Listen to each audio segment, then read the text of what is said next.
I miss my song. All right. Here we are.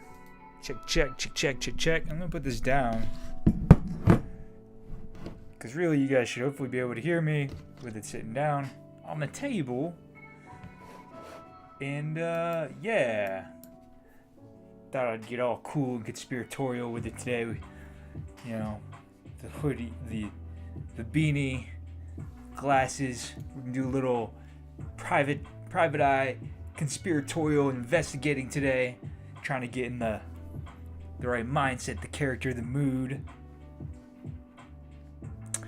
Okay, hopefully we're live. Hopefully you guys can hear me. I see there's not very many people here yet, but that's okay. We're just gonna hang out for a second and just see if the live stream gets kicking along here as we gear up for this investigation that we're gonna do today. We got Patrick in the house, Jade's in the house, my number one moderator there holding down chat for me. Patrick, how you doing today? Hope you are having a fantastic day today.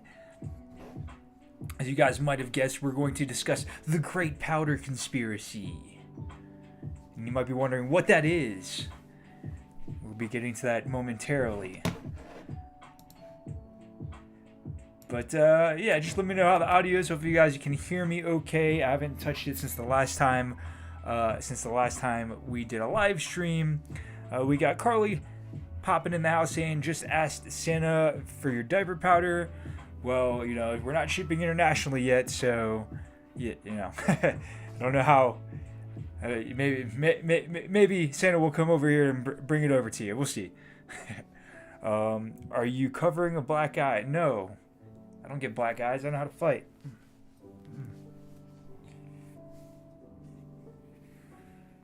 Just felt like wearing the glasses. Like I said, we're getting in the mood. We're doing a little conspiratorial talking today.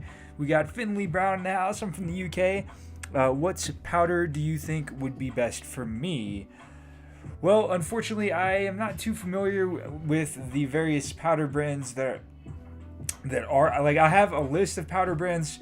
There's a couple of blog posts I wrote on my website. So if you go to thediaperdynamo.com and look at the two most recent blog posts that I just posted, there are references to a number of different powders that you might want to look into potentially trying.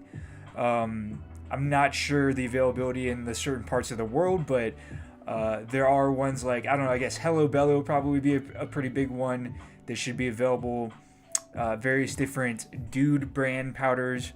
So there's a lot of options in the market that I'm currently in. So great question, but definitely check out my website for those two blog posts, and I'm certainly going to be digging into a lot more content like what we're going to be covering here today, just basically creating information on various different brands and powders that are available out there and the things that I've learned along this journey with developing my own brand in the powder arena. So I don't have a link. I guess there might be a link in the description below to the website, but it's pretty simple, just thediaperdynamo.com. Yeah, so good question there. Patrick saying nice t-shirt. Well, thanks. It's just kind of like a round the house t-shirt, I guess. I'm from Boston. Oh, you're from Boston. Oh, okay. For some reason, I thought you were in the UK, Carly. But yeah, if you're in the States, you never know.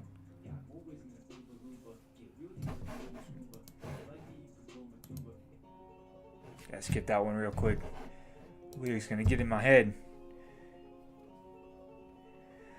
Okay, alright, so hopefully everybody's doing well today. Let me just review my little game plan here.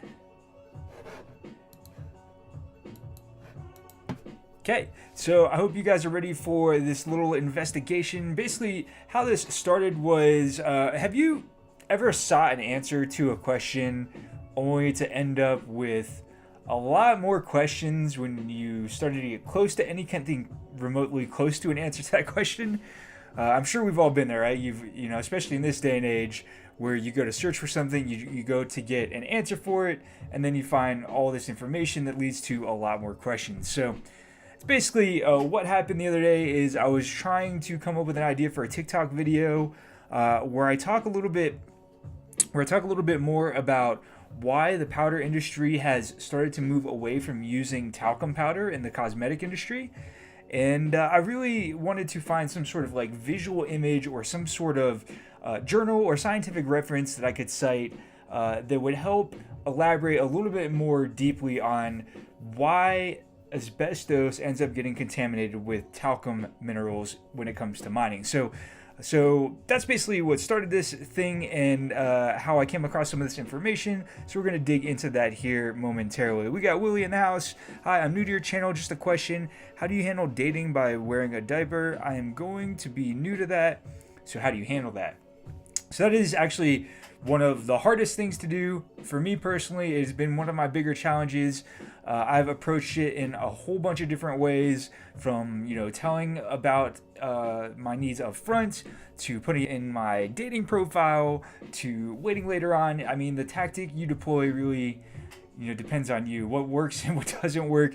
I don't know if I've done enough experimenting there to really have good advice on that, and it is one of my weaker areas personally. So it's one reason I don't talk about it a whole lot, just because I've never really fully dated, and I've never really had kind of like a serious relationship. So I don't know if it's really my place to advise on until maybe I do some sort of series where I'm challenging myself in that regard. I've tried a bunch of things over the years, so I guess it just is a matter of keeping an open mind and being willing to experiment and try different things to see what might work for you and what you might be comfortable with. So, Willie, I hope that helps. We got Finley Brown in the house. Oh my gosh, all the time. Xander says, so we are doing reconnaissance today. Sort of, yeah, reconnaissance, investigating. I don't know about reconnaissance because I'm not I'm not trying to throw stones or anything like that. I just wanted to show you like some of the journals, some of the things going on out there, the reasons why the cosmetic industry in general, when it comes to cosmetic powders and the powders you put onto your body, is moving away from using talcum. That's kind of like the standard in the industry now, and we're going to look into the reasons why. Patrick says, ever thought what the price for shipping to Europe might be? Mostly shipping is around $30 to Belgium. A bit steep for about, yeah, that would be a bit steep for a bottle of talcum powder, or for a bottle of diaper powder. This isn't talcum powder. So let's be clear about that, Patrick. We're going to talk about today why it's not talcum powder. So definitely stick around for that, or be sure to check out the replay if you have to go somewhere. Sarah Jo says, hey Dynamo, I love your videos. What's up, Sarah Jo? Welcome to the live stream. I appreciate you being here for the support. Carly says, so ever had a proper partner? Nope, I do believe that's what I was just discussing. We got Sarah Jo saying, okay, from the UK, awesome. What sounds better, nappy or diaper? I think that's a personal preference. Obviously, if you grow up in certain regions of the world and you're accustomed to saying the word nappy, that's what you're going to use, and it's probably what's going to sound more natural to you. In the other parts of the world where we say the word diaper, same thing. If you grew up saying that word or hear people saying that word, that's probably going to be what your brain goes to. It's a matter of frame of reference.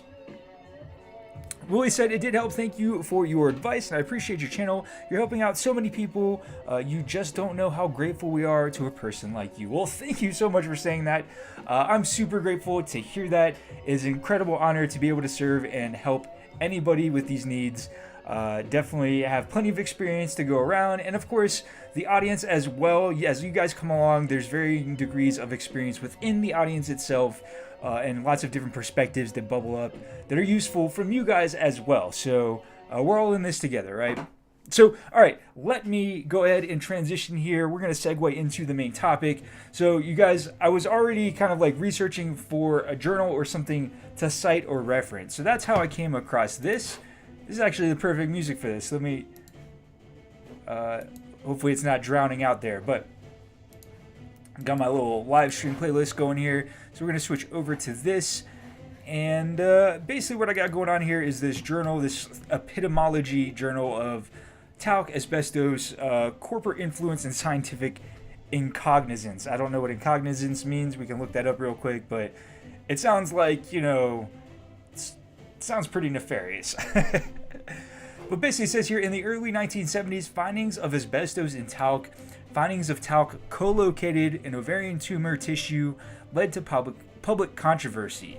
So we've known since the 70s that there is potential possibility for talcum powder to contain asbestos in it, and possibility for it to be the main cause to certain types of cancer.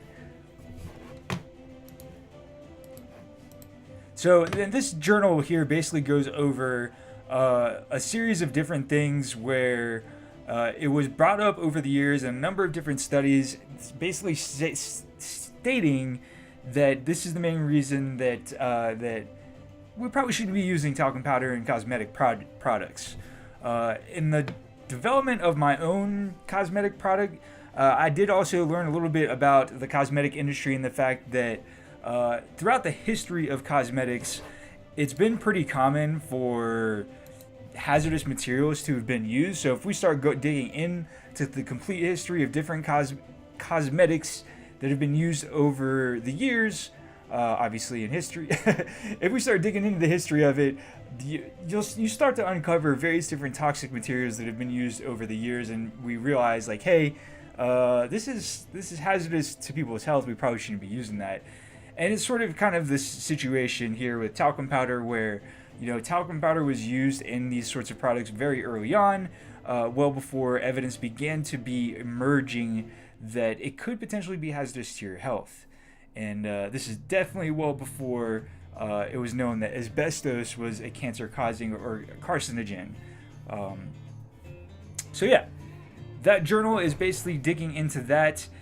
We can go through that a little bit deeper, so let's hop back over to that. But it says, ultimately, right here, it's like, furthermore, the talc mining and manufacturing companies use their industry trade organization, the Cosmetic, Toiletry, and Fragrance Association, to influence national and international public health agencies to avoid regulation and defend themselves in toxic tort litigation. Basically saying they were manipulating things so that, oops, I forgot to switch the screen here. Basically saying that they were manipulating things behind the scenes so that way they could continue to produce their talcum powder products, or the talcum mining, so to speak. So I just thought that was interesting that there's this whole journal here on the epidemiology of asbestos within talcum powders throughout since the 70s. And then, so for example, in 1976, this association developed a specification for a new product and named it cosmetic talc. So they start trying to like skirt different regulations and figure out different ways to categorize it so that way they can avoid these detections that might cause public alarm.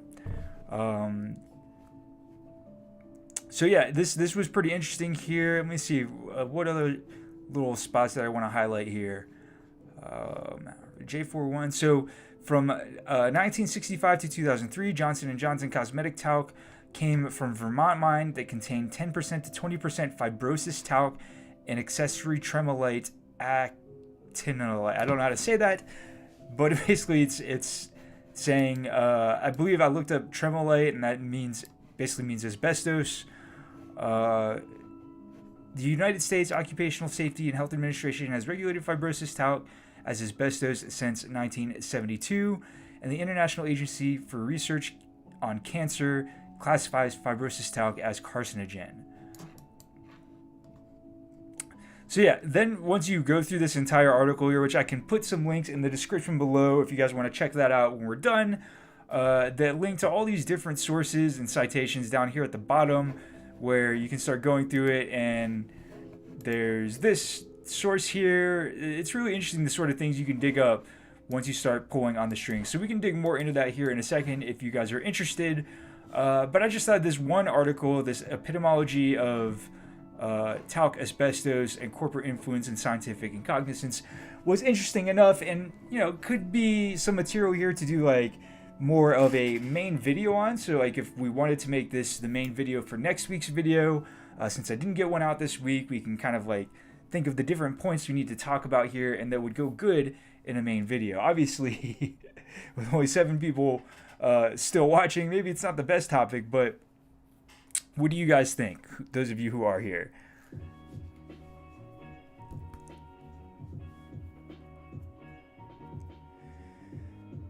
Okay, let's see. We got a little bit of discussion going on here in chat. That's all good. Yes, in the Renaissance, they used arsenic in paint, so people were poisoning themselves while living at home. Yes, arsenic was used in paint. There was also lead used in a lot of products back then before we realized it was toxic. We got William hopping in saying asbestos and talc are both minerals, both from formed differently, and both can be found in the same region. Just don't mine talc deposits that have asbestos deposits next to them. Problem solved.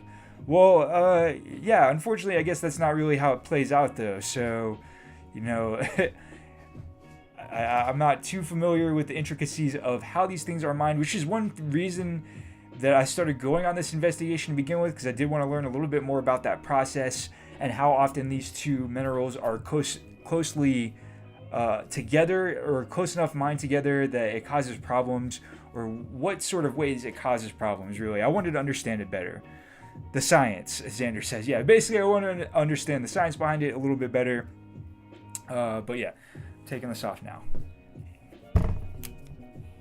That's what led to this article, and ultimately why I found this. And basically, though, in the grand scheme of things, it sounds like when it comes to other potential ingredients that can be used, like what I use in my product, arrowroot powder, there's a lot better options available to go with than to go with something like having to mine a mineral out of the ground. So I imagine that that's a lot more labor-intensive process or resource-intensive process than just using something that's renewable, like arrowroot plants or arrowroots, which I think honestly is better for the skin, in my personal opinion. But yeah, that's just my experience between the two. And then on top of that, with the concerns with talcum powder that we're seeing highlighted here, you know, for me as someone who's trying to create a product like this, it's better to err on the side of caution. But yeah, I guess it depends on who's still mining talcum powder and how they're going about doing it. You know, are they avoiding these issues? I guess we can go back to full screen here, because that can get pretty boring pretty fast, just going through all that stuff. But yeah, I don't know. What do you guys think about talcum powder-based products? Do you use them yourself still, even though knowing this information here and that there's literally thousands of lawsuits out there because of talcum powder-related cancers or talcum powder-related concerns? There's lots of lawsuits out there and lots of concern over talcum-based products. So do you yourself use a talcum-based cosmetic product? Would you use a talcum-based cosmetic product, whether it's baby powder, diaper powder, maybe some sort of makeup that you might use that's talcum powder-based? Is it something that you're not concerned about? What do you guys think about this discussion? Is there a big conspiratorial movement from these manufacturers, these big dogs that have been in the game for years, who have invested interests to manipulate the data and try and keep it hidden behind closed doors? Is there conspiracy going on here?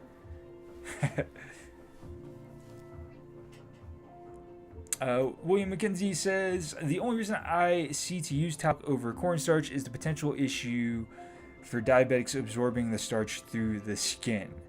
Okay, that's an interesting point. I would have to look into if there's been any research or data done on that to see how how much of an impact that can have on glucose levels, because I would be interested in that myself, since arrowroot powder is a starch-based powder, I believe. So yeah, I'd be interested to look into that. That's a good point you bring up. Xander says, I almost never get rashes, and if I do use some I use some hydrocortisone. Okay, you got to go with what works for you. Hydrocortisone has been around for years and definitely works great. Personally, since I've been using my own effective powder, I do actually think powder's better. And obviously I'm biased since I'm producing a product and I would like people to buy it. But just from my experience over the years, I have always found ointments like that difficult to clean up between changes, thus leading me not to use it not to clean it properly or use it every single change on a rash. Whereas I don't find that same issue with the powder. The powder can be applied every change, and as a result, I do believe it is, working better for me. You'd have to try it yourself and see if you think the same. But yeah, take me with a grain of salt. I'm obviously biased. It is my product. Let's see. Carly says, I think I might have as a teenager, as I had makeup from Claire's. Yeah. So, there's still makeups out there today that use talcum powder or even different types of body powders. So there's some like men's fragranced body powders out there that are talcum powder based. I forget the name of the brand exactly, but it was something I came across in my research when trying to understand this market better and see what sort of products are out there right now. So there are products that still use talcum powder. So definitely be aware of that and some of these concerns there are with it. Just holding this comb the whole time. So yeah, if you guys have any questions or anything like that, if you guys want to do like a question and answer, we can do that for a little bit. If you want to talk a little bit more about the talcum powder thing, we can look more into some of those journals I had referenced. There were some interesting things there. Just don't know how interesting it is for me to sit there reading it for you. Xander says, I do use powder occasionally, and it does make it feel a lot more dry. So that is the thing about powder, is it does make you feel refreshed. If you've just spent the last 4 hours in a soaking wet diaper and you go and change into a fresh dry diaper, that powder gives you that extra fresh feeling. And then even when there's a nice scent to it, that can be nice as well. A lot of people don't like some of the current fragrances out there with powders, which is something I do plan to work on for my own lineup. By the way, if you do want to try my powder, there's a link or a code in the description below for 10% off.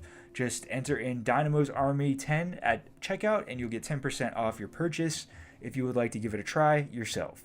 William says powder is just for anti-friction, but if you can have it reduce scent, then it would be a benefit for adults, not so much for babies, as you need to know when they're smelly. So that is actually something that I'm working on as well. Like I was just saying, I would like to add fragrances to help battle the scent. I did also have a baking soda component to it, which baking soda itself is supposed to have a chemical neutralizing effect on odors. So it doesn't just cover odor up, it actually neutralizes it through a chemical reaction. So that is one reason I did use baking soda in the mix. And it does have a minor effect currently with the unscented version. It's not something I've tested out a whole lot, and it is something that I expect to become more effective or better with fragrances. So I would like to add fragrances that people will like to wear. So more along the lines of like a perfume or a cologne or just various different scents that would appeal to the different diaper wearing demographics. So not to make this a whole infomercial about my product, it was supposed to just be about investigating the dangers of talcum powder. Mitchell is in the house. What's up, Mitchell? How you doing today? When are you doing more diaper reviews? That's an excellent question. So when it comes to doing diaper reviews, I've been trying to do those in more of like the diaper versus diaper format, just because there have been brands that have partnered with me and paid good money for like full-on reviews, full-on detailed reviews, and something I would like to keep on the table for them if anybody does want that as a brand. But yeah, the head-to-head battles I would like to do more of. I just have been really tight on funds lately, and I'm struggling to actually just keep diapers stocked up to begin with, any diapers at all, any good quality diapers. So yeah, that's where I'm at currently. That's why I'm talking a lot about my product, because the product is going to be what helps finance the content, all the free content you guys get to enjoy. I can't expand out and do bigger and better things if I don't have the cash flow for it. And that's part of what developing my own line of products is about. So that way I can do bigger and better quality content, get a lot more diapers in stock. Hopefully one day eventually start my own line of Dynamo's diapers, something like that. I don't know what they'll be called, but Patrick says, please, not a lavender fragrance. I hear you there. That's one of the easiest and low-hanging fruits, and a lot of people like that fragrance. But I was actually, what I have in mind is something a little bit more unique, a little bit more creative, something that would signify the Dynamo brand, right? Like, I need like a Dynamo branded scent, something that when you smell, that that's a Dynamo fragrance, both male and female, non-gender, and stuff for the more specialized crowds in the community. I have a good idea of different things, but yeah, seems like you guys are in agreement on not doing lavender. William says also make Rash cream feel less gross. Yeah, so that's an interesting one because I would like to develop a Rash cream at some point. Obviously, powders are going to lead to a variety of powders, which will hopefully lead to a variety of other products as the brand grows and I'm able to do more things as a brand. That would be awesome. Let's see.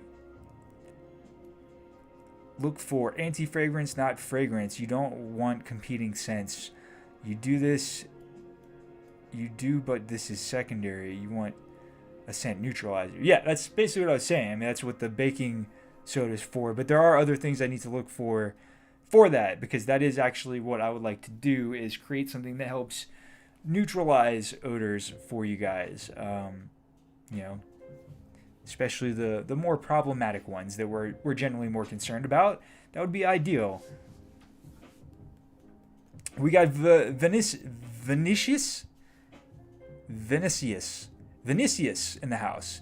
Hi, Mark. I just want to say thank you for your help of me accepting my incontinence. Well, I'm honored and delighted to play any role in your journey whatsoever. So you're most very welcome. Thank you for popping into the live stream and saying hi. We're just hanging out doing a question and answer right now. We were talking about the big powder conspiracy and some journals and stuff that I found that was describing the history of talcum powder and its contamination with things like asbestos, which is a carcinogen. So that's what the title is about. But right now we're just sort of hanging out and chit-chatting. William says, make it smell like Play-Doh. That's an interesting request. I've had requests for Play-Doh. I've had requests for cotton candy. Those would both be fun to do. And then personally, I would like to create my own kind of unique cologne fragrance. I've been thinking a lot about creating in this new medium for your senses. So it would be the one artistic threshold or one artistic sensory input I have yet to play with. So it would be kind of interesting to play with fragrances a little bit more and study what that's all about, and see if I could create something unique in that regard. But in way of creating a Play-Doh scent, yeah, that would be also an interesting scent to try and make. I don't know how many people would want to wear that as a powder. It might be a very limited buying selection for that. Wait, I have met someone that liked lavender. Just wanted to state that I have observed others that actually like the lavender smell. Yes, I honestly, of the different fragrances I could make, that is honestly one of the most requested ones that I get, and it would be the easiest one because I literally have the ingredients to do it right now. If I wanted to create a lavender scent, boom, it's easy to do. All you have to do is mix it in with the powder. I don't even have to create that scent. That's just something that I just can get and put into the powder. Gaylord04 says, what's your input on the new Megamax version? I'm not sure what you're referring to. Do you mean the Air Premium version? I need you to be a little more specific on that. I don't know if I am familiar with the new version. Jade says, very international audience today. Yes, indeed. We got a little bit of everybody in the house today, which is something I love about my audience and being able to work online, is being able to reach so many people in so many different parts of the world. I think it's awesome. But it is one problem in way of trying to launch a product. If I'm not big enough to be international yet, I would love to get to the point where I can have anything that I have to offer be available internationally to any of you who are watching. Xander says, I remember consuming Play-Doh at a younger age. Tastes salty. I don't think you're supposed to eat that. But you know what? They probably do make it so that it is edible just in case, because I'm sure a lot of kids do that.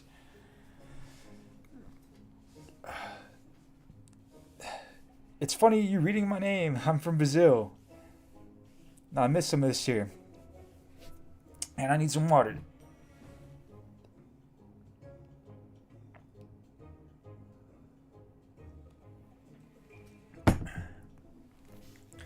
All right.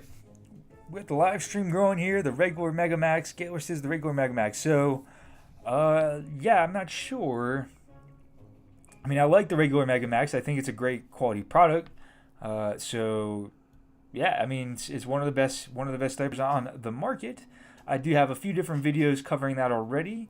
I believe there was one where I was asked a similar question like this in a live stream, and I talked about the Megamax for a little bit, and then I ended up turning that into a video later on. So that is something I've talked about a few times. It's a great product. I highly recommend it.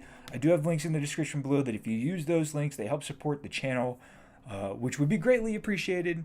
Anything you guys can do to help keep me going is always fantastic. Rachel's in the house. What's up, Rachel? Then why does Play-Doh make food-shaped stuff? It's a good question. Guess they might not want to do that if they don't want us to eat it. Yeah, I'm combing my face. I need to shave the beard. It itches.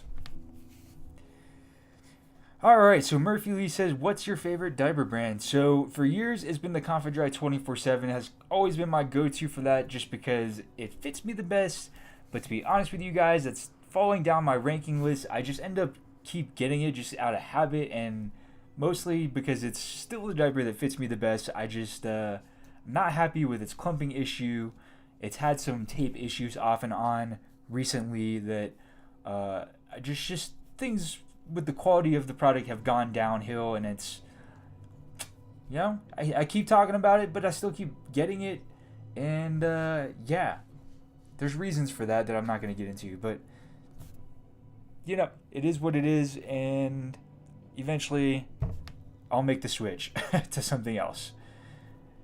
Did you ever use Mr. Stretch scented markers? I don't think that I did, Carly. I'm not familiar with that brand. Xander says you should do another extreme diaper battles. I should. That is something that I would like to do, but I do need at least 2 different brands to be able to do that. So, yeah. I don't think that there's a link to my Amazon wish list in the description below, but it's certainly somewhere in the maybe in the link tree on Twitter or something like that. William says, so Dr. Pepper was invented because the guy wanted a flavor of soft drink, but did not exist. Coca-Cola is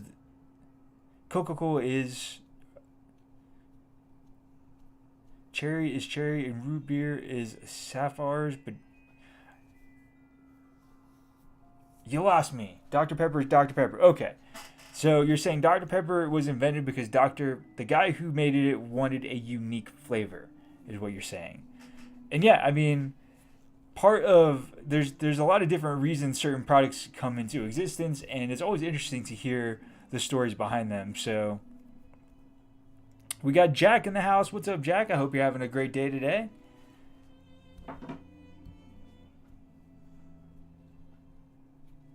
Buys diaper powder, then maybe you might just do a battle. I mean, really, that's kind of what it boils down to. The more I can sell the powder, the more I'll be able to do bigger and better videos. I'll be able to get more diapers on hand in stocks. That way I can do more head-to-head diaper battle videos. You know, I have to be able to get them myself, and not really, I don't want to be going to these companies asking for them, because then there's some bias involved. Anytime they get involved, it has to be something that, you know, we're doing as a brand ourselves here. So, all right, we got the live stream heating up now. We got 18 people in the house. What's up, everybody? Welcome to the live stream. If you're just now joining us, we're just doing a question and answer. We were talking about the Great Powder Conspiracy and how, historically speaking, it's been hidden that asbestos has been contaminating talcum powder for decades. That's what the stream was originally about, but now we're just hanging out. So let me just say what's up to Baby Benji. What's up, man? Did you notice the Abena L4 has new tapes? I just noticed that recently. I've been getting the typical original ones, and I just recently started, starting since late last month, the blue bottom fabric. Interesting. I haven't really been using Abena recently, so that is interesting to note. It's possible maybe they're having some issues as well. Maybe there was some industry-wide tape malfunction issue going on I didn't know about, but that's what I would do. If I was a manufacturer of a product and the tapes were failing, I'd be like, who's my tape supplier? I need to find a new tape supplier. Or make them myself. William says Coca-Cola is a plant and Dr. Pepper statement was in relation to your powder scent. Make a scent that does not naturally exist. Exactly. Yes, it took me a second to follow you on that, but I did get there. Patrick says, is there a problem to get diapers in America to in Belgium? Most shops are out of stock most of the time. ABDL diapers. I'm actually not too sure on the shipping logistics currently going on right now within the diaper industry, or more specifically in the ABDL diaper side of things. I'm not that deeply involved in that side of things just yet, but perhaps one day I'll be able to answer more specific questions like that. Obviously, we're all aware that, for the past year or so, there have been some supply chain issues, so I'm sure that is having its impact. Xander says, another video idea is to do a tier list of the diapers pull-ups you use. Yes, that is another idea that is an excellent idea and would be a good one to do. I should probably get my notepad open and start taking some of these ideas down. Jack says,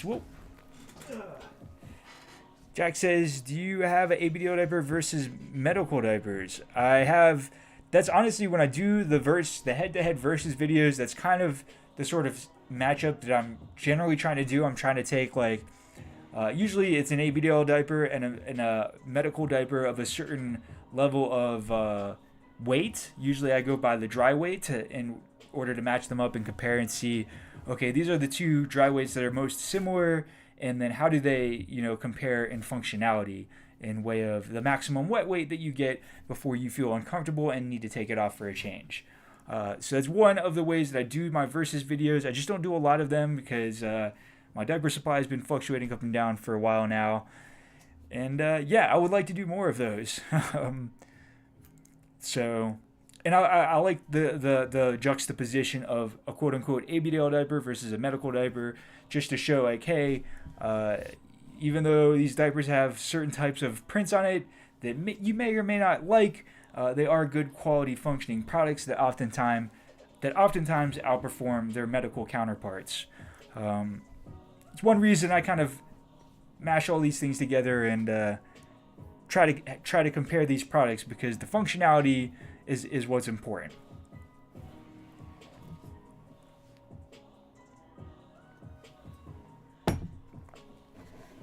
I think this song's playing on repeat now.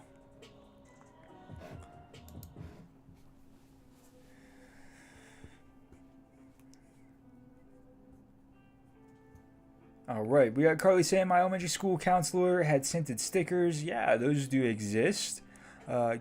Gaylord says, I still think the Cine diapers are not the greatest. I haven't tried them in a very long time, and if I'm being honest, I've never been too impressed by them when I have tried them. So it's not one of those products that really kind of stands out in my mind.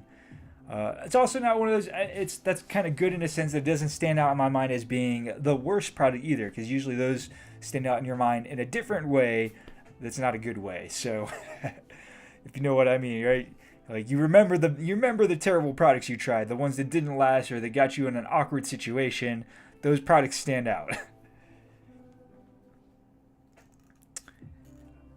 Let's see, Real World Incontinence YouTube channel is kind of dead. You could take over their method of testing.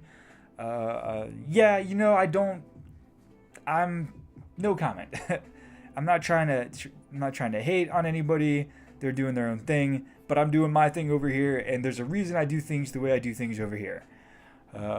So we got Baby Benji saying, I'm not going to lie, I kind of like it's kind of helping the product a lot, and it doesn't rip apart. Before I sometimes end up ripping tapes off when diapering myself. Okay, so I assume you're talking about the new tapes on the Abena L4s, which I'm assuming they're probably also on the Abena M4s.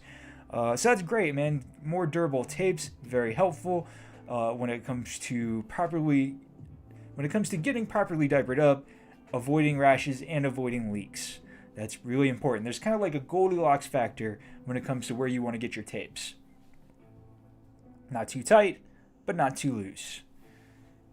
Jade and now saying, buy Dynamo's powder, treats diaper rash, keeps content going. Thank you, Jade, for the plug there. Much appreciated. For those of you just joining us, there is a 10% off discount code in the description below. If you want to try my diaper powder, you will get 10% off using Dynamo's Army 10 at checkout. So definitely give that a try if you want to try the powder. We got William saying, oh, you have to do diapers around the World Series. I would love to do that. See, guys, these are all of the content ideas that I would love to be able to do. You know, it would be awesome to do a diapers around the World Series, either just by getting diapers from different countries that are available locally for those of you who may be watching, or getting diapers by going to those countries, doing like actual trips to those countries. But I can't do any of that stuff if I can't figure out a way to support the channel. So definitely the powder is the best way to go about that. And I'm going to be doing my best to make it the best product available for you. Obviously, I want to do that for every product that I create going forward. So we'll just see where this pathway takes us, right? But in order to make awesome content, I have to be able to survive. So yeah. We got Carly saying Dynamo's diaper powder makes a great holiday gift. It would be a good stocking stuffer for those of you who have diaper wearing friends, or, you know, for those of you who are caregivers to a diaper wearing companion. Definitely would be a good stocking stuffer.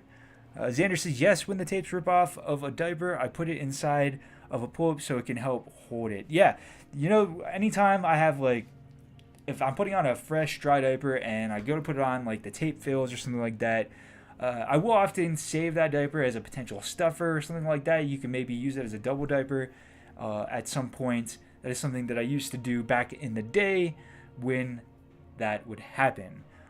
So always be on your toes for little tricks like that to make your products go further, so that way you're not wasting products.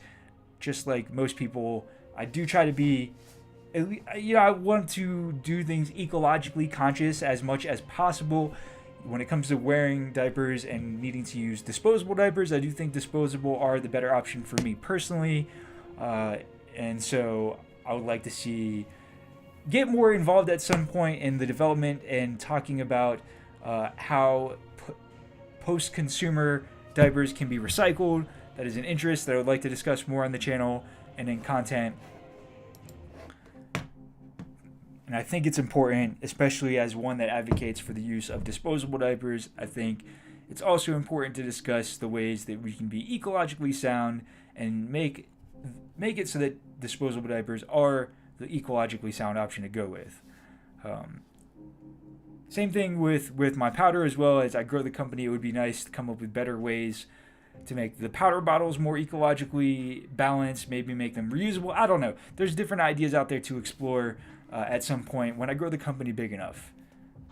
The brand, whatever. You know what I'm saying. When I grow the channel big enough, when we start doing bigger and better things and doing giveaways and stuff like that. Oh, my legs. Sorry, guys. My legs hurt.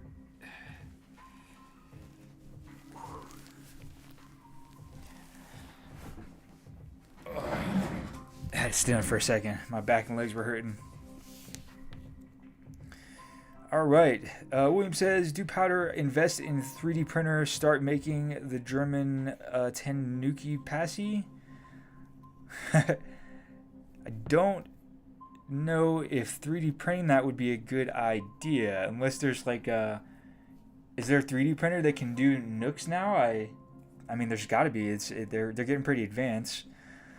Okay, we got Gracie saying, I get a rash on the inside of my legs from the diapers. What kind of cream or powder to stop that? Gracie, thank you so much for asking. Honestly, I have to plug my own product here because I do believe that this would help with that. So Dynamo's diaper powder, available at thediaperdynamo.com. Link in the description below for 10% off. Use Dynamo's Army 10. If you get a rash on the inside of your leg from the outside of the diaper, I do believe this will be helpful towards resolving that. When I have tried it on the outside or on my inner thigh to kind of help with that friction of the outside of the diaper in your inner thigh, it's created a very interesting, unique feel for me. I do wear plastic bag diapers. If you wear cloth bag diapers, that is another thing that can cause that rash on your inner thigh. I do always generally recommend going with plastic bag for this very reason. But some people find it to be the opposite. It really just depends on the person and your experience on whether or not you should be going with the plastic bag versus cloth bag. But I do find it far more common that a cloth bagged type of material will cause that sort of a friction rash. In way of other products you can use besides Dynamo's diaper powder, if you have any Vaseline, that probably would work okay as well. So that's another option. Any kind of skin barrier protectant like that would be good. But really, I gotta say the powder probably will create the slickest result. Little shameless self-promotion. Try it if you'd like. Where was that? Gracie. All right, Gracie, I hope you found that helpful and not too shameless there. But yeah, there's certainly a number of products that could potentially help with that, and also switching to a different diaper as well. Xander says, a big boy gotta eat. Exactly. Also, make the best baby the baby shower gift. Let's hold off on promoting it for infant care until someone actually gives me some feedback on that. I don't really want to start talking about using it for that because I am an adult. I designed it for my own personal use, and I designed it for other adults that need to wear diapers, and I've only gotten feedback from other adults that need to wear diapers. So in way of saying like, hey, use this for your baby, I'm not there yet. If someone else out there wants to potentially try that, I think it probably would be fine, but I'm not ready to promote it for that use yet. So just saying, putting that out there as the creator of the product.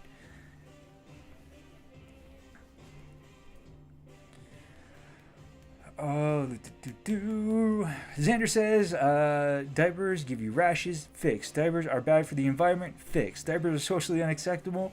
Being fixed. I'm working on all of those, my friend. Exactly. That's really what I'm. You just kind of like nailed it. Didn't really think about it that way, but yeah, I would like to solve all of those problems. That's really what we're trying to do with the Diaper Dynamo brand.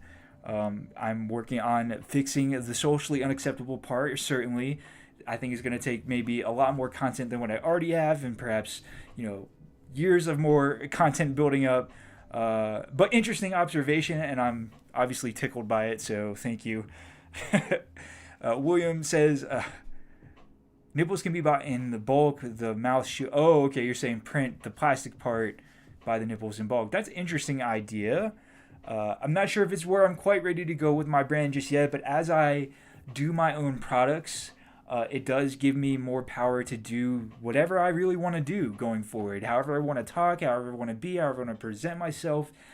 That's what having my own products gives me the power to do. So that's what I'm keep having to plug the powder and just emphasize why I'm growing my own product line, is so I can do more awesome things for you guys that I know you guys would really like to see and like have available.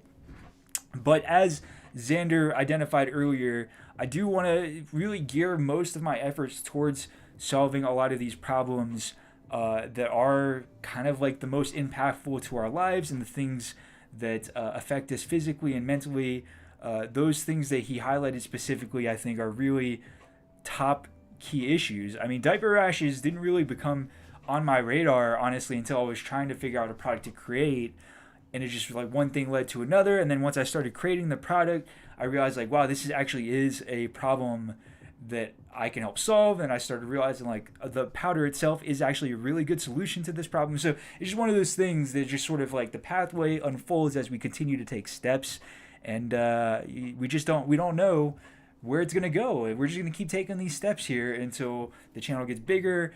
It would be awesome to do more exciting things. Like I did the rock climbing thing that didn't play as well, but I would still like to do exciting things like that.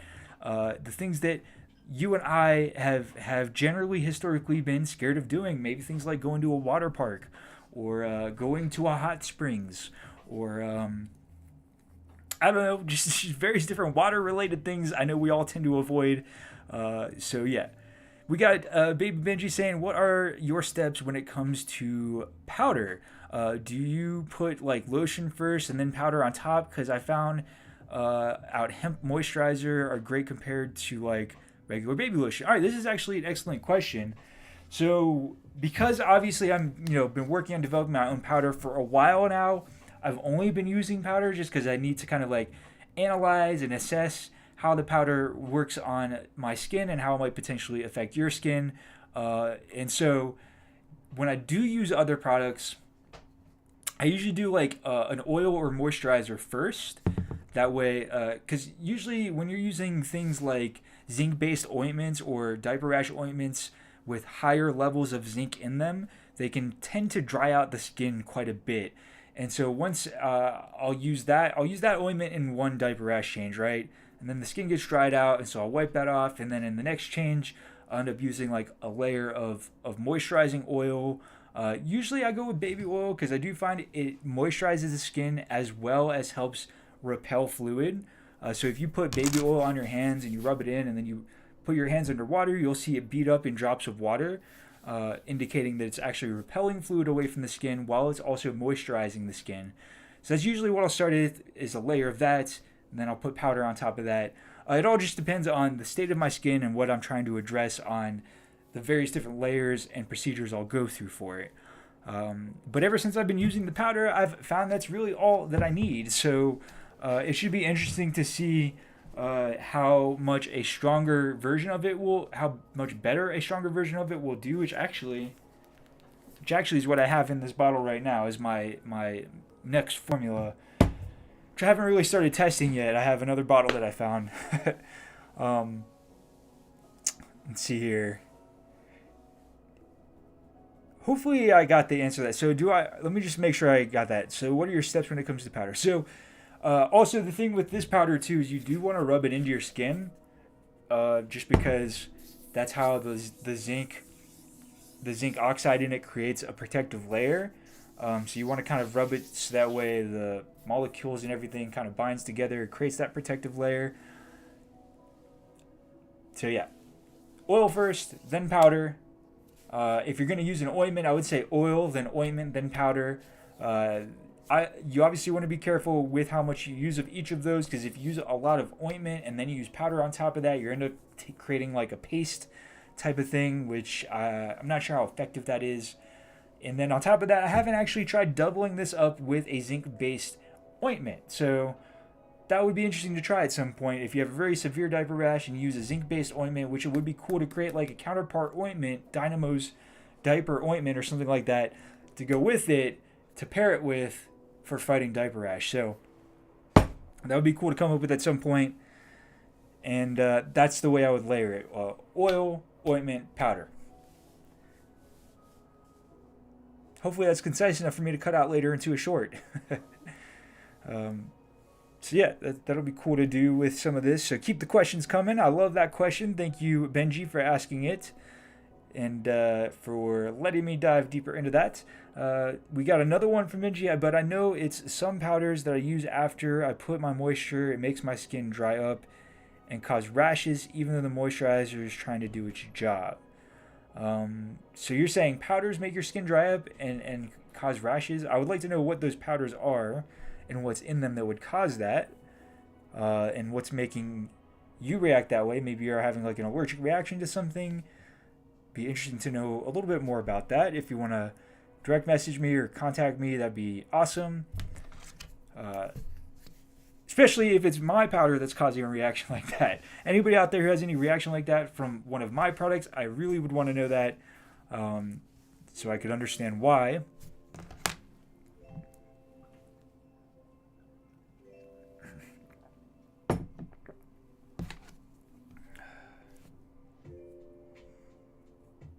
Xander says, well, you can always pee in the pool. I guess that's not I think what most people worry about when it comes to like going to a pool isn't so much being in the pool itself as the time between a bathroom and a pool, or about the time between, where you arrive at what you're getting to and you actually getting in the water. Also, those who have bowel issues, that's the main concern, is how to contain that. That's generally what swim diapers are for, is for the containment of any kind of bowel accident. But yeah, for me, that's the kind of like the thing that I've always been concerned about is the time between arriving at the destination and having to change out of a diaper into some swimwear and getting to a place where I'm in the water and I'm not leaking everywhere visibly. So that's the main thing that I would think that most people would be concerned about. That's been my main concern all these years, is stuff like that. Benji's saying, thanks, I'm taking notes. Well, that's awesome. I'm glad to hear that. If you're taking notes, then that means I'm hitting my points, and I can get those points cut out later for some awesome shorts content for the YouTube library. Yeah. We got Troy now saying hi, Mark. Well, hello, Troy. Welcome to the live stream. Marius saying, I have a question. When I put on the diaper, should I do the bottom tapes first or the top tapes first? Marius, that is an excellent question, and there is no right or wrong answer to this. Everybody actually has a preference. There's multiple different ways to do it.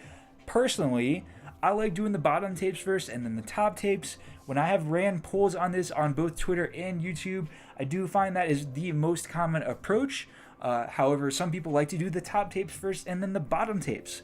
Other people like to do the right tapes first and then the left tapes. Some people like to do the left tapes first and then the right tapes. And then some people even like to tape the diaper up and put it on like underwear before putting it on. So there are a number of different ways to approach taping the diaper up. Some people actually will tape it up while sitting down. And when you do it in a sitting position, I think you might have to do the bottom tapes first in that sort of position, just because I imagine, I haven't taped up enough like that. At least when I was doing it, I was injured. Now I think about it, there was a while where I had to tape up like that. All right. Awesome question. Thank you for that one, Marius. Definitely just found a bottle of the powder right now. Just found a bottle of the powder. The powder has cornstarch, sodium bicarbonate, hydrated silica, and a fragrance, and that's mostly it. So it could maybe be the fragrance. So if you put it on like a small patch of your skin, like on your forearm, and just kind of like rub it in and see, like then you'd know it was the powder that was doing it. And then at that point, you'd have to test some of those things individually. So sodium bicarbonate is baking soda. For those who don't know, cornstarch, that's, a lot of people have cornstarch in their cooking cabinet. Unless you're aware of a starch allergy, could maybe be the silica. I'm not really sure exactly what hydrated silica is. And I've seen that in the ingredients list in some powders, and then the fragrance. So this is why I've kind of stayed away from the fragrances so far, just because I know that that's generally the category that people will have a reaction to, is if there's something in the fragrance. So maybe that's what caused some sort of reaction, if you're having a reaction to that specific powder. So, interesting. Patrick says, it's being incontinent, having no control on the timing. That is why it has been years I've been to the pool. Exactly. You mentioned it just to... Yeah, I must have been mentioning it right as you were typing it or something like that. But yeah, that's the main concern that I find myself thinking about and being worried about, is the trip between not having a diaper on and getting into the water. What might happen in between those moments. And since most swim diapers you can wear are not really designed for containing that, I'm not really sure how much they would help. They probably would help a little bit, because it would be better than just, leaking onto the floor of the pool area.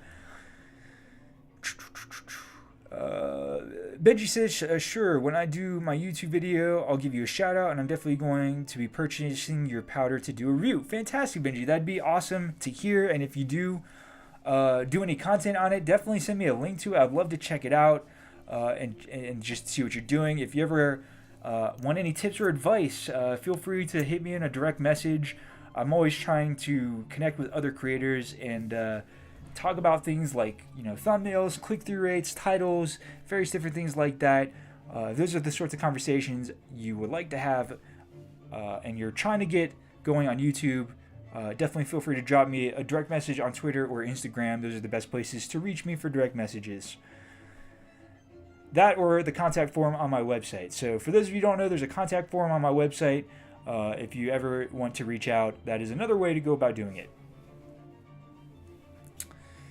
Jade says, are you aware every time you use your diaper, or are you so used to it that you only notice it really concentrate, or depending on what you're doing at the time? So when it comes to fluid releases, they're more noticeable in a dry, fresh diaper. As the diaper gets more wet and more saturated, they can become a little bit hard to be consciously aware of at that point. And it really depends on the volume of the release, how much I've been drinking water and coffee and all that stuff.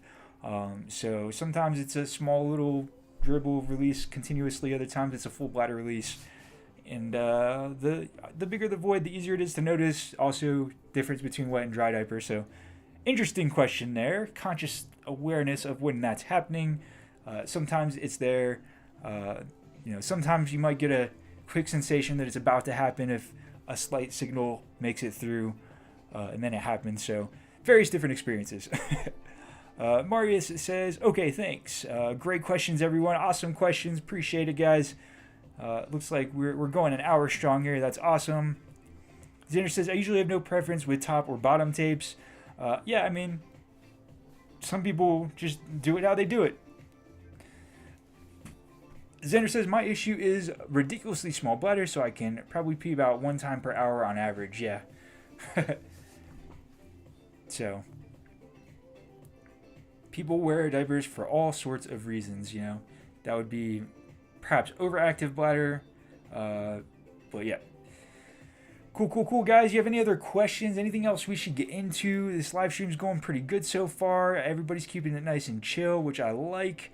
We got lots of great questions rolling in. We covered the great powder conspiracy. For those of you just joined us, that is just the evidence that there is that talcum powder has been contaminated with asbestos for many decades and has been known about. So that's something we covered a little bit earlier in the live stream for just a brief few minutes.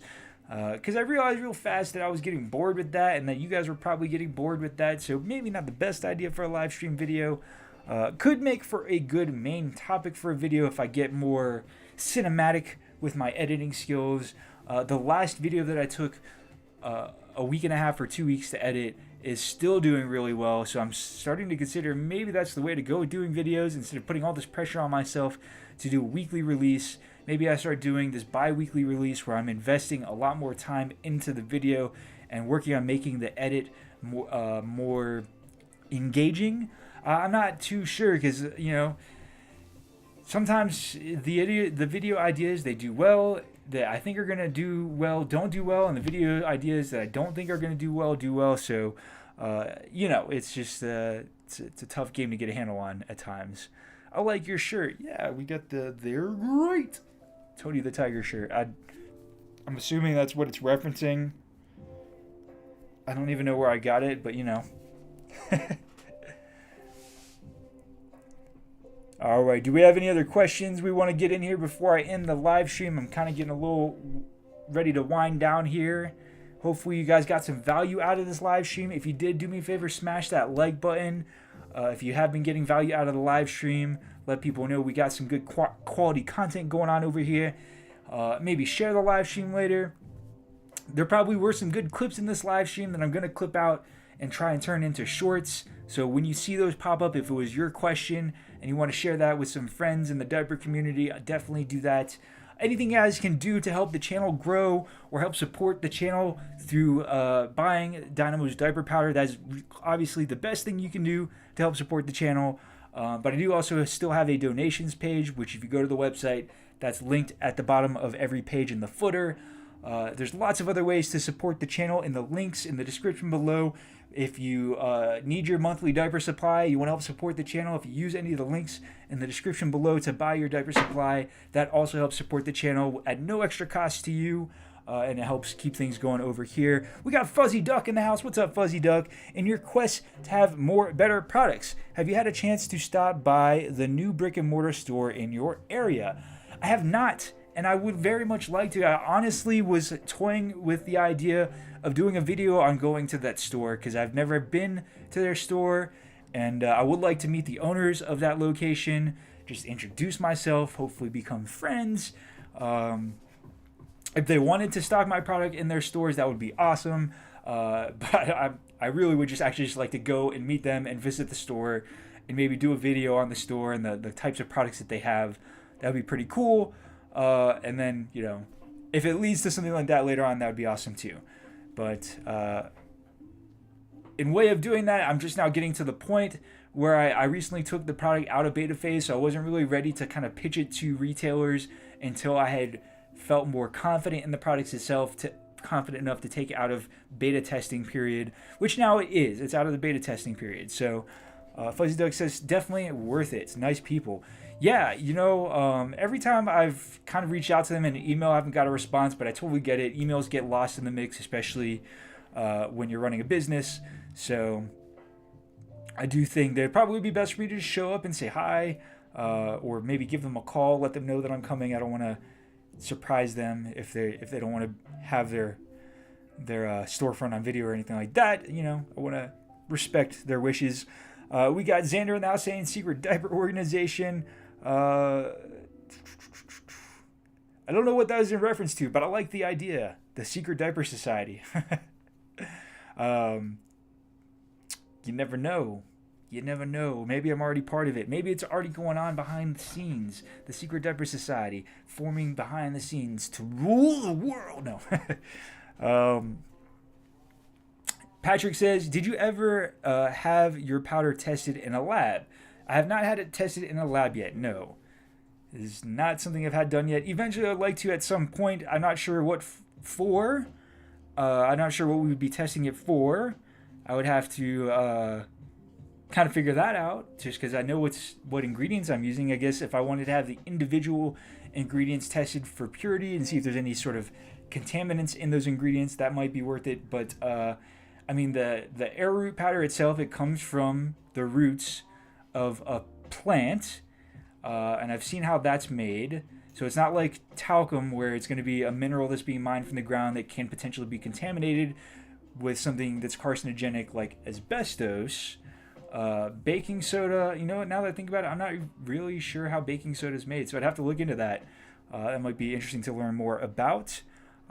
Zinc oxide, I have looked into how that's made. That's made through 2 parts zinc molecule, 1 part oxygen, and that's done through gas condensation. So they pump zinc gas and oxygen gas into a chamber, and then it condenses into zinc oxide. So I believe that's how that's made. And then kaolin clay, that's something that does come from the ground. So it might be interesting to have that tested and see what's in that. But yeah, we'll see as the product evolves. There's still more iterations of the product that are going to come, and obviously as time goes on, I get big enough to be able to do things like that. I certainly would like to do things like that, not just for my own peace of mind, but for my customers' peace of mind. So yeah, to avoid a court case. Yeah, at this point, I don't really think there's anything toxic in any of the ingredients to be concerned about. But of course, that would certainly better to take those precautions and know exactly what's in everything, just to be certain. There are always people who want to make money suing people. Yeah, I don't think I'm quite at that level yet to have that concern just yet. But of course, if this becomes a big company and a big organization, you obviously want to take those protections and make sure you have things like that in place. Fuzzy Duck says lab testing is partly just to document the formulas. Yeah, so there's that too. I'm sure there's good reasons for it. And I'm certainly open to doing it, and certainly something I would like to do at some point when I can. It would be interesting to maybe get a certified dermatologist saying, this is, so I can get that dermatology stamp on the label and be like, this is certifiably tested by dermatologists. That kind of stuff that's good for marketing, good for branding. But this is where I'm at. I just created it myself, this past 6 months or so, and just put it up for sale a few months ago, and now we're getting into the next phase where we're gonna try and scale up. So I've been waiting on ingredients all month, so that way I can create the next batch of bottles, which would be like, I don't know, 60 or 70 more bottles than the first one I did. So slightly more than I had the first batch run, and we're gonna gradually keep scaling up as time goes on, and see how far we can take it, see how effective we can make a product. I certainly want it to be something that people rave about. That's really where I would like to get it to. Or so that Procter and Gamble can't come along later with the same formula. Yeah, that's a good point as well. Get the formula patented and all that. But I do think there are things in place like copyright laws that would cover certainly legal ownership. So, I mean, there are certain ways to approach these things. But yeah, I know what you mean. I'm just a small fish in this big pond that I'm in right now. Ow. Christina says, what color do you like? I would say my favorite color is blue, like a light blue or aqua blue. Yeah, it's been a while since I've been doing some painting, but for a while there, when I was painting a lot, there would be certain colors that I would get fixated on for a little while, and they would just come out in all of my paintings. Jennifer says, Mark's secret formula. Yeah, I mean, I do definitely want to, keep my formula to myself for the most part, but have you ever considering adding a phosphorescent powder so it glows? It's an interesting thought.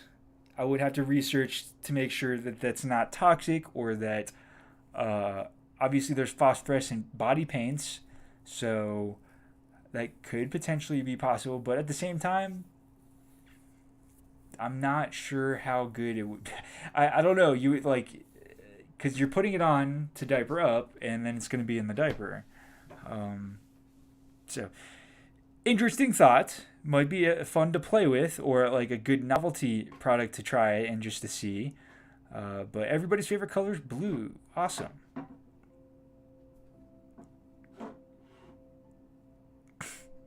No comment. No comment, Jade. I cannot decide if I like red or gold the greatest. It's a great color combination. Red and gold together, great color combo, for sure. Baby blue and pink here. Another great color combination. Baby blue and pink are two good colors that go well together. We love purple. Purple and pink. As an artist, I love all colors. Like, some days I just need color in my life. So, guys, it's been really fun hanging out with you today. I think I'm going to end the live stream just because I'm getting a little wore out here, and I'm getting thirsty, and it's about time for a cup of coffee. Yeah. It's about time for a cup of coffee. So, I appreciate y'all for joining the live stream today. I'm sorry I didn't have a main video for you to enjoy. Hopefully this was fun for you as it was for me. And let me know if you guys are watching on the replay want to see a full video on the big powder conspiracy. We could dig into that in a little bit more depth in a more entertaining way and a well-produced video. So if that's something you guys would like to see, let me know. If that's too boring and I should just leave it for this live stream and move on for something else, definitely let me know that as well. But yeah, I do appreciate you all for joining the live stream today, and thank you for all the awesome questions, all of the love and support. Big shout out to Jade for holding it down in chat today and making sure everybody behaves themselves. Looks like everybody was doing just fine today. Yeah, for those of you that need the reminder, until next time, stay dry.